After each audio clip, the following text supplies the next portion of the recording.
Mason and Dixon. Part 1. Latitudes and Departures. Chapter 1. Snowballs have flown their arcs, starred the sides of outbuildings as of cousins, carried hats away into the brisk wind off Delaware. The sleds are brought in and their runners carefully dried and greased, shoes deposited in the back hall, a stockinged foot descent made upon the great kitchen, and a purposeful dither since morning, punctuated by the ringing lids of various boilers and stewing pots, fragrant with pie spices, peeled fruit, suet, heated sugar, the children having all upon the fly, among rhythmic slaps of batter and spoon, coaxed and stolen what they might, proceed, as upon each afternoon all this snowy advent, to a comfortable room at the rear of the house, years since given over to their carefree assaults. Here have come to rest a long, scarred sawbuck table, with 2 mismatched side benches from the Lancaster County branch of the family, some 2nd Street Chippendale, including an interpretation of the famed Chinese sofa with a high canopy of yards of purple stuff that might be drawn all round to make a snug, dim tent, a few odd chairs sent from England before the war, mostly pine and cherry about, nor much mahogany, excepting a sinister and wonderful card table which exhibits the cheaper wave-like grain known in the trade as wandering heart, causing an illusion of depth into which for years children have gazed as into the illustrated pages of books. Along with so many hinges, sliding mortises, hidden catches and secret compartments, that neither the twins nor their sister can say they have been to the end of it. Upon the wall, banished to this den of parlour apes for its remembrance of a time better forgotten, reflecting most of the room, the carpet and drapes a little frayed, Whiskers the cat stalking beneath the furniture, looking out with eyes finely reflexive to anything suggesting food, hangs a mirror in an inscribed frame commemorating the Mischianza, that memorable farewell ball staged in 77 by the British who had been occupying the city just before their withdrawal from Philadelphia. This Christmastide of 1786, with the war settled and the nation bickering itself into fragments, wounds bodily and ghostly, great and small, go aching on. Not every one commemorated, nor too often even recounted. Snow lies upon all Philadelphia, from river to river, whose further shores have so vanished behind curtains of ice fog that the city today might be an isle upon an ocean. Ponds and creeks are frozen over, and the trees are glare to the last slightest twig. Nerve lines of concentrated light. Hammers and saws have fallen still. Bricks lie in snow-covered heaps. City sparrows and speckled outbursts hop in and out of what shelter there may be.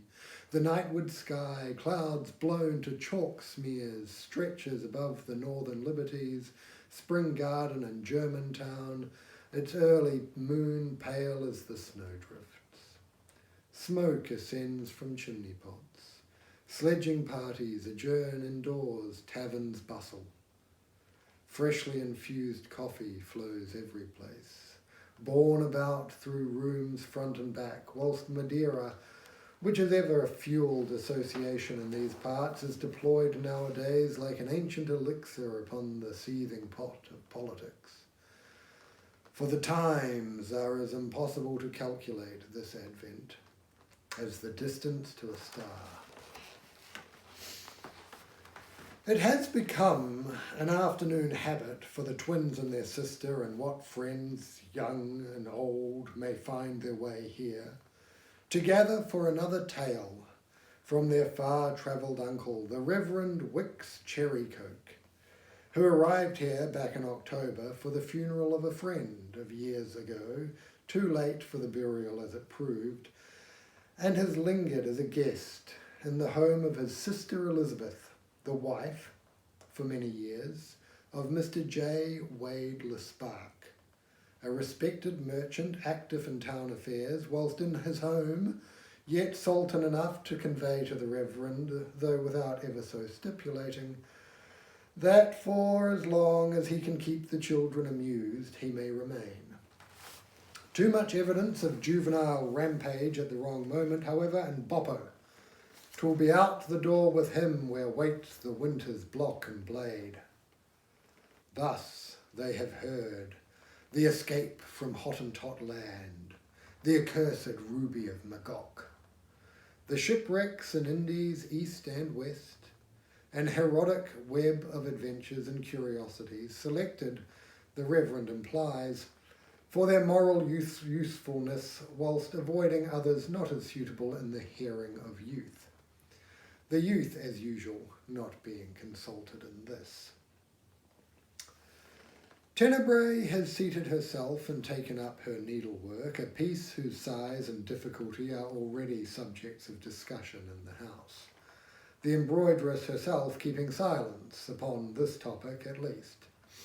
Announced by nasal telegraph, in come the twins, bearing the old pewter coffee machine venting its puffs of vapour, and a large basket dedicated to saccharamenic appetites, piled to the brim with fresh fried doughnuts, rolled in sugar, glazed chestnuts, buns, fritters, crullers, tarts. What is this? Why, lads, you read my mind. The coffee's for you, Nunk. Last time you were talking in your sleep, the pair explain, placing the sweets nearer themselves, all in this room being left to seize and pour as they may. As none could agree which had been born first, the twins were named Pitt and Pliny, so that each might be termed the elder or the younger, as might day-to-day please the one or annoy his brother. Why haven't we heard a tale about America? Pitt licking gobbets of Philadelphia pudding from his best jabot. With Indians in it, and Frenchmen, adds Pliny, whose least gesture sends cookie crumbs everywhere. French woman, come to that, mutters Pitt. It's not easy being pious for both of us, you know, Pliny advises. It's 20 years, recalls the Reverend, since we all topped the Allegheny Ridge together and stood looking out at the Ohio country. So fair, a revelation, meadowed to the horizon. Mason and Dixon, and all the McLeans, Darby and Cope. No, Darby wouldn't have been there in 66. Howbeit, old Mr. Barnes and young Tom Hines, the rascal, don't know where they all went. Some fought in the war, some chose peace come what might. Some profited, some lost everything.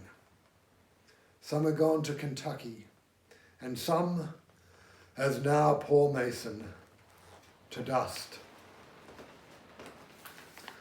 'Twas not too many years before the war. What we were doing out in that country together was brave, scientific beyond my understanding, and ultimately meaningless.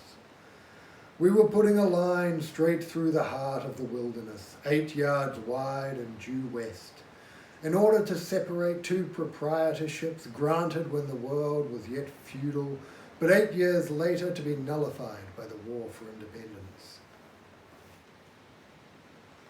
And now Mason's gone, and the Reverend Cherrycoke, who came to town only to pay his respects, has lingered through the first descent of cold, the first drawings into the hearth side, the first harvest season meals appearing upon the next best dishes.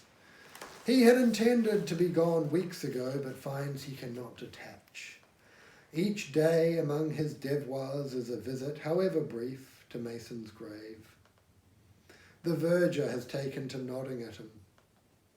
In the middle of the night recently he awoke convinced that 'twas he who had been haunting Mason, that like a shade with a grievance he expected Mason, but newly arrived at death, to help him with something.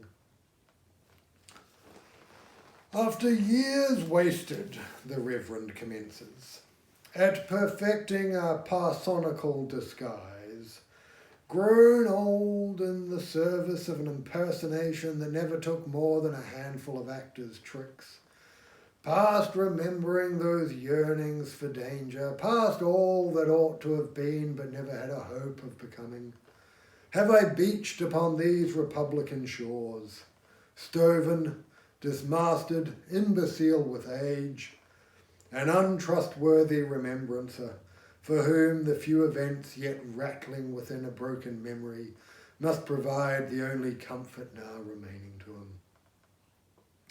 "Uncle," Tenebrae pretends to gasp, "and but this morning you looked so much younger. Why, I'd no idea." "Kindly, Bray. That is from my secret relation, of course. Don't know that I'd phrase it quite like that in the present company." "Then," Tenebrae, replying to her uncle's twinkling with the usual play of eyelashes, "it begins with a hanging." "Excellent!" cry the twins. The Reverend, producing a scarred old notebook covered in cheap leather, begins to read. "Had I been the first churchman of modern times to be swung from Tyburn tree, had I been then taken for dead, whilst in fact but spending an intermission among the eventless corridors of syncope, due to the final bowl of ale, had a riotous throng of medical students taken what they deemed to be my cadaver back beneath the sombre groins of their college, had I then been resurrected into an entirely new knowledge of the terms of being, in which our Saviour, strange to say in that area of Wesley and Whitfield, though present, would not have figured as preeminently as with most sectarians, howbeit I should closely resemble the nomadic parson you behold today." "Mother says you're the family outcast," Pet remarks. "They pay you money to keep you away," says Pliny. "Your grandsire Cherrycoke, lads, has ever kept his promise to remit to me, by way of certain chartered companies, a sum, precise to the farthing and punctual as the moon, to any address in the world, save one in Britain. Britain is his world, and he will persist even now in standing shamed before it, for certain crimes of my distant youth." "Crimes?" exclaimed the boys together. "Why, so did wicked men declare 'em, before God another tale." "What'd they nail you on?" Uncle Ives wishes to know. "Strictly professional interest, of course. Green brief bag over one shoulder, but lately returned from a coffee house meeting.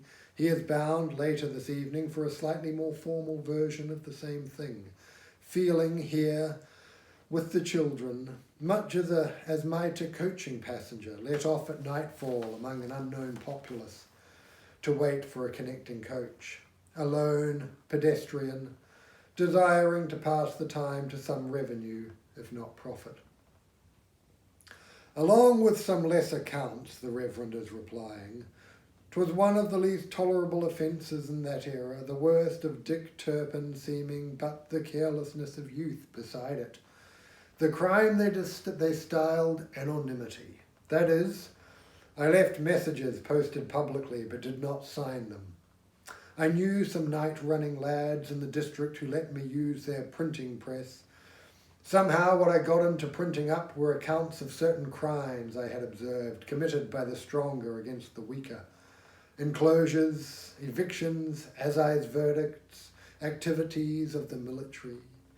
giving the names of as many of the perpetrators as I was aware of, yet keeping back what I foolishly imagined my own, till the night I was tipped and brought into London in chains and clapped in the Tower. The Tower! Oh, do not tease them so, Tenebrae praise him. Ludgate then, whichever, 'twas jail. It took me till I was lying among the rats and vermin, upon the freezing edge of a future invisible, to understand that my name had never been my own, rather belonging all this time to the authorities, who forbade me to change it or withhold it as 'twere a ring upon the collar of a beast, ever waiting for the lead to be fastened on.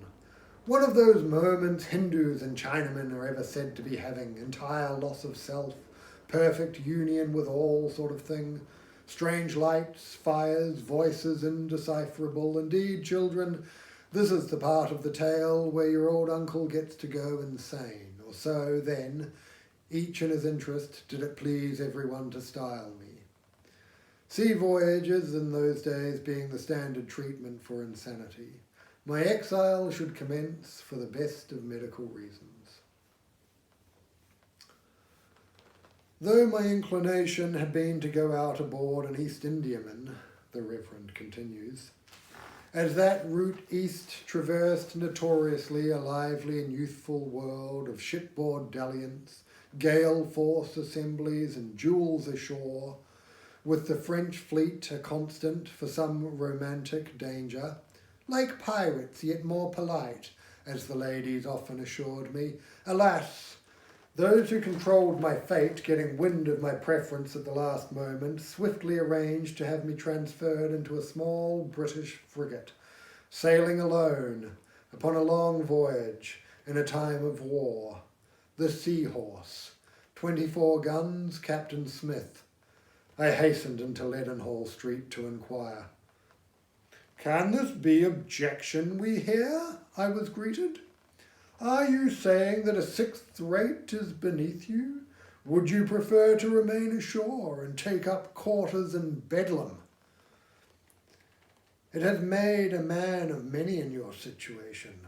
Some have come to enjoy fairly meaningful lives there. Or if it's some need for the exotic, we might arrange for a stay in one of the French hospitals." "Would one of my condition even know how to object, my lord? I owe you everything." "Madness has not impaired your memory. Good. Keep away from harmful substances, in particular coffee, tobacco, and Indian hemp. If you must use the latter, do not inhale. Keep your memory working, young man. Have a safe voyage."